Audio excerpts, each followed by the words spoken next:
35,000 से अधिक पदों पर नई बहाली के लिए स्वास्थ्य विभाग के द्वारा जो अधियाचना बीपीएससी और बीटीएससी में भेजी गई थी, वह अधियाचना का विज्ञापन प्रकाशित हो गया। मतलब नियुक्ति की प्रक्रिया अब फाइनल स्टेज में है।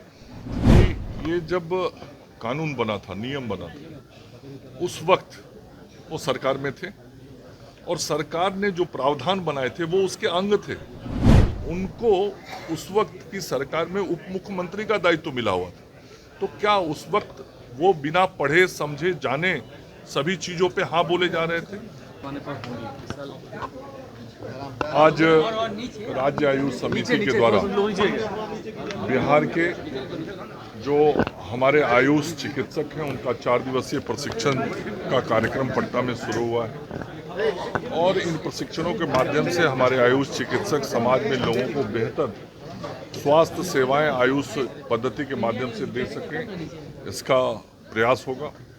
और पूरे राज्य में गाँव के अंदर भी जो हमारे आयुष्मान आरोग्य मंदिर बन रहे हैं, उन आयुष्मान आरोग्य मंदिरों के माध्यम से गांव के लोगों को भी जो आयुष पद्धति है उसके सुविधा, उसका लाभ मिल सके और उस पद्धति से लोगों को स्वास्थ्य सेवाएं मिल सके, इस दिशा में स्वास्थ्य विभाग काम कर रहा है। हमारे जो 294 आयुष्मान आरोग्य मंदिर बिहार में बनाए गए हैं, सभी आयुष्मान आरोग्य मंदिरों में जो आयुष के चिकित्सक हैं उन चिकित्सकों की नियुक्ति कर दी गई है और इन संस्थानों में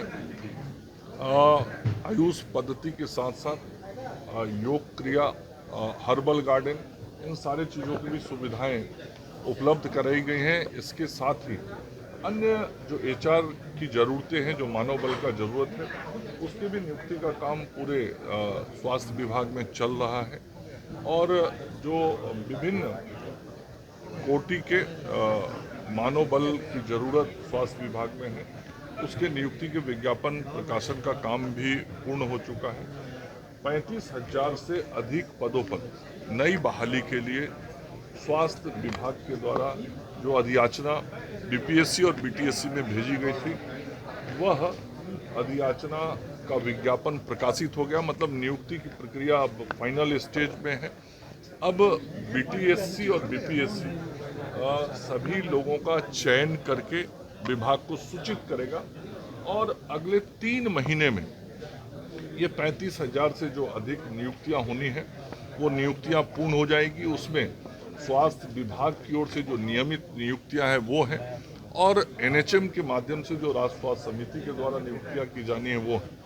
इसके अतिरिक्त बहुत शीघ्र अगले 15 दिनों में और 8,000 से अधिक विज्ञापन प्रकाशित किए जाएंगे, जिसमें अलग अलग तरह की सेवाएं देने वाले जो हमारे कर्मी हैं उनके नियुक्ति के विज्ञापन होंगे। तो एचआर की जो नियुक्ति स्वास्थ्य विभाग में करनी है वो कार्रवाई बहुत तेजी से चल रही है और कुल मिला के आयुष सहित समस्त स्वास्थ्य व्यवस्थाओं को हम बेहतर करने में लगे हैं। सर, तेजस्वी यादव कह रहे हैं कि सत्ता में जब आएंगे तो ताड़ी को उद्योग का दर्जा देंगे, फ्री कर देंगे। नहीं, देखिए, मैं ये बताना चाहूँगा कि ये जब कानून बना था, नियम बना था, उस वक्त वो सरकार में थे और सरकार ने जो प्रावधान बनाए थे वो उसके अंग थे। उनको क्या उस वक्त वो सारे चीज़ें ध्यान में नहीं आई जो आज वो बयान दे रहे हैं? उस वक्त सभी राजनीतिक दलों ने, सभी पार्टियों ने शराबबंदी का समर्थन किया था। बिहार के महिलाओं की यह मांग थी माननीय मुख्यमंत्री जी से और बिहार के महिलाओं के मांग पर माननीय मुख्यमंत्री जी ने सभी दलों की सहमति पर उसका निर्णय किया था और भारतीय जनता पार्टी ने भी सदन में और एनडीए, जो हमारा उस वक्त का भी एनडीए था, उसने भी पूरा समर्थन किया था। और जो तेजस्वी जी आज चुनाव नज़दीक देख के बयानबाजी कर रहे हैं, उनको उस वक्त की सरकार में उप मुख्यमंत्री का दायित्व मिला हुआ था। तो क्या उस वक्त वो बिना पढ़े समझे जाने सभी चीज़ों पे हाँ बोले जा रहे थे? या तो वो माने कि मैं नासमझ था, मुझे मालूम ही नहीं था कि सरकार में क्या हो रहा है। लेकिन बात ऐसी नहीं, वो सब समझते थे उस वक्त भी, आज भी समझते हैं। उनकी कतई मंशा उस समाज के हित की नहीं है। उस समाज की हित की चिंता तो वास्तव में मुख्यमंत्री नीतीश कुमार जी को है, जिन्होंने उस समाज की चिंता करके बिहार के लिए एक विशेष नीरा की योजना बनाई, किस प्रकार से नीरा उत्पादन हो, नीरा की मार्केटिंग हो, उन समाज के गरीब लोगों के परिवार में और भी अन्य प्रकार के रोजगार हों, इसके लिए सरकार की तरफ से उनको कैसे लोन दिया जाए। उस समाज के लोगों में तो आज खुशी है, जो जिस समाज के लोग ताड़ी का काम करते हैं, आज वो समाज मानता है कि माननीय मुख्यमंत्री नीतीश कुमार जी ने उनके परिवार के विकास के लिए नई योजनाएं बनाई, नया कार्यक्रम दिया, उनके परिवार को रोजगार के लिए सरकार की तरफ से साधन सुविधाएं उपलब्ध कराई, जिसके कारण आज उस समाज का पूरा समर्थन लगातार मुख्यमंत्री जी और एनडीए को प्राप्त रहता है। और ये सब देख के जो नेता प्रतिपक्ष हैं वो बौखलाए रहते हैं, वो कहीं ना कहीं चिंतित रहते हैं कि कैसे हम लोगों को भ्रमित करके मत अपने तरफ लें।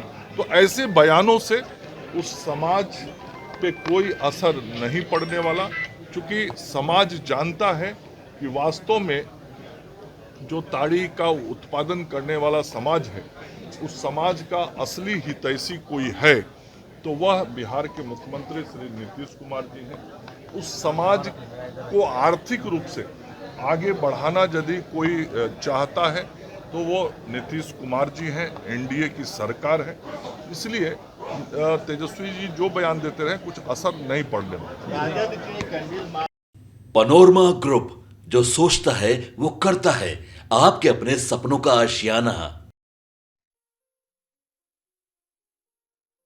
ये लो मुंह मीठा करो, आज मैंने अपना जॉब छोड़ दिया, अब हम पूर्णिया वापस जाएंगे। जॉब छोड़ दिया है? मतलब ये घर कैसे चलेगा? हम करेंगे क्या? और माँ बाबूजी क्या बोलेंगे? इसलिए मैं एक और मिठाई का डब्बा लाया, अपने बिजनेस के लिए लोन अप्रूव हो गया।